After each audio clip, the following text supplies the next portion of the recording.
Gadis itu bernama Ami. Ia memberikan keperawanannya kepada pacarnya yang bernama Zanan Awei. Ia berpikir pacarnya pasti bertanggung jawab dengan semua resikonya.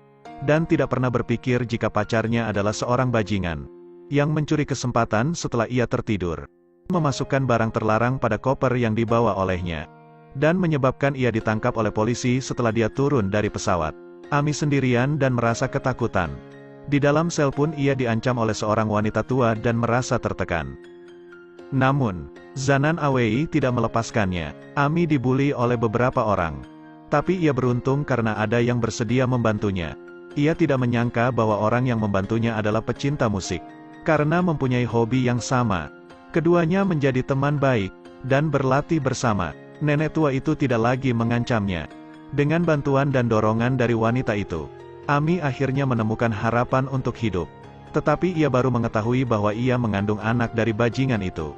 Ia merasa kebingungan dan berpikir untuk menggugurkan kandungannya, dan menyampaikan kabar itu kepada neneknya. Ia pun mendapatkan nasihat dari sang nenek, dan ia akhirnya memutuskan untuk tidak menggugurkan kandungannya. 9 bulan telah berlalu. Ami melahirkan bayi berjenis kelamin laki-laki. Demi masa depan anaknya, ia memutuskan untuk menyerahkan anaknya kepada sang nenek. Ia tidak tahu bahwa keputusannya akan membahayakan sang nenek. Ia merasa setiap kegiatan yang dilakukannya diawasi oleh seseorang. Begitu sampai di rumah, neneknya ditembak sampai mati oleh 2 orang laki-laki. Dan setelah itu mereka membawa bayi itu pergi. Tetapi sebelum mereka pergi, rumah sang nenek diledakkan. Ami merasa terpukul setelah mendengar kabar itu. Di sisi lain, Zanan Awei telah menjadi pendatang baru di dunia musik. Ia bahkan berkeliling dunia setiap hari untuk tampil. Tapi ternyata ia juga terlibat dalam kejahatan pamannya. Meskipun berada di penjara, Ami juga bisa melihat Zanan Awei di majalah dari waktu ke waktu. Setelah melihat Zanan Awei, ia berniat untuk membalas kematian nenek dan anaknya. Ia akhirnya mendapatkan kesempatan setelah menunggu selama 7 tahun. Karena terlibat dengan kejahatan kedua pamannya, Zanan Awei menarik perhatian polisi. Dan polisi itu akan menangkap mereka semua. Polisi menemui Ami, dan menawarkan keringanan hukuman selama 5 tahun. Dengan syarat Ami menjadi agen rahasia dan berada di sekitar Zanan Awei. Karena ia ingin membalaskan dendamnya, ia pun tanpa ragu menyetujuinya. Tetapi Ami ceroboh. Ia memberitahu kabar itu kepada temannya. Ia tidak tahu bahwa ada yang menguping pembicaraan ia dan temannya. Akhirnya kabar itu menyebar dengan cepat. Ketika wanita tua mendengar kabar itu, dia segera memberitahu kabar itu kepada seorang pria. Ia menanyakan bagaimana hal itu bisa terjadi. Dan orang itu pun memberi perintah agar Ami disingkirkan. Wanita tua itu membawa minuman spesial untuk Ami. Ami tenggelam dalam kegembiraan. Ia tanpa ragu menerima minuman itu. Tapi minuman itu diambil oleh temannya dan diminum setengahnya. Ami pun minum sisanya dalam 1 tegukan. Akhirnya keduanya pingsan dan terjatuh. Ketika Ami terbangun, dia mendengar berita kematian temannya dari petugas polisi yang menjaganya. Penyebab kecelakaan ini yaitu wanita tua itu. Karenanya polisi itu segera mengumumkan berita kematian Ami. Karena dengan cara ini bisa menghilangkan kecurigaan Zanan Awei di masa depan. Dan sebentar lagi Ami akan keluar dengan identitas baru. Untuk memastikan penyamaran Ami berhasil, polisi itu membuat sebuah studio produksi musik untuknya. Bahkan mengatur pelatihan untuk dirinya. Dan membiarkan ia beradaptasi dengan identitas barunya dalam waktu singkat. Ami sangat percaya diri apabila menyangkut tentang musik. Karena ia sangat berbakat dalam hal itu. Ia tidak menghentikan kecintaannya terhadap musik di penjara. Tetapi ia tidak tahu apa-apa tentang bidang yang disukai masyarakat kelas atas. Jadi Ami memulai pelatihan setengah tahun. Setengah tahun berlalu dengan cepat.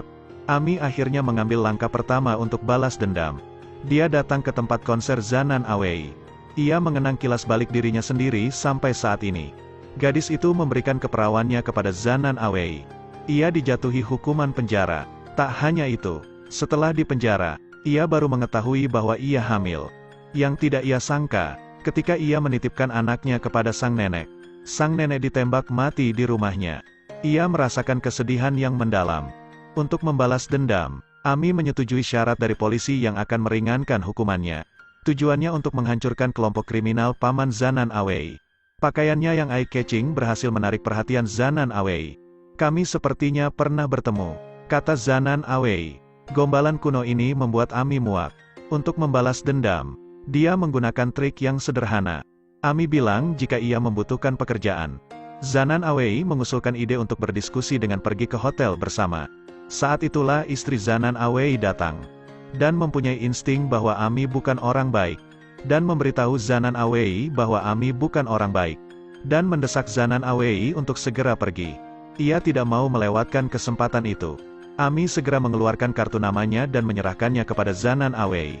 Setelah keduanya pergi, sarafnya yang tegang akhirnya mengendur. Tak heran, Zanan Awei mengajaknya bertemu. Keduanya bertemu dengan tujuan yang berbeda. Karena Zanan Awei hanya ingin bermain bersamanya. Ami mengatakan kepadanya dengan serius bahwa ia di sini untuk membicarakan pekerjaan. Melihat hal itu, Zanan Awei langsung mengajukan syarat. Ami perlu membantunya menemukan seseorang yang berbakat dalam musik. Ini juga ujiannya untuk Ami. Ami dengan cepat menyetujuinya. Dan untuk membuktikan bahwa dia bisa, ia meminta bantuan pelatihnya. Dan pelatihnya segera membantunya.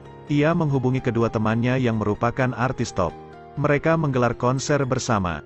Tak hanya itu, Ami juga menulis lagu dalam semalam. Dan memberikannya kepada kedua teman pelatihnya. Agar mereka bisa bernyanyi selama pertunjukan. Popularitas melesat sangat cepat. Mendengar kabar ini, Zanan Awei segera menelpon Ami. Dan meminta agar dipertemukan dengan artis top itu. Popularitasnya sedang menurun karena sudah lama tidak merilis album baru. Jika ia dapat tampil di panggung yang sama, ia yakin, bantuan yang ia berikan akan sangat besar. Melalui hal ini, Ami pun menghubungi orang yang akan membuat panggung untuk konser itu. Memintanya untuk segera membangun panggung untuk konser tersebut. Ia hanya sendiri, ketiganya terpisah satu sama lain. Tapi untungnya Xiao Shuai tidak bergabung dengan Zanan Awei. Tidak hanya itu, alasan mengapa ia mencarinya. Karena Ami telah dipenjara selama lebih, Xiao Shuai masih menunggu kepulangannya. Saat mereka bertemu lagi, semuanya sudah berubah. Sebentar lagi pertunjukan akan dimulai. Yang tidak disangka inspirasi Ami membuat lagu itu adalah kedatangan Zanan Awei. Ia menulis lagu pertama dalam hidupnya. Inti dari lirik lagu itu adalah tentang masa lalunya. Ia terus memikirkan masa lalu di hatinya setiap hari. Harus dikatakan bahwa Zanan Awei masih memiliki cinta di hatinya. Ada banyak teriakan untuk Zanan Awei di pertunjukannya. Sejak saat itu, Zanan Awei tidak meragukan kemampuan Ami.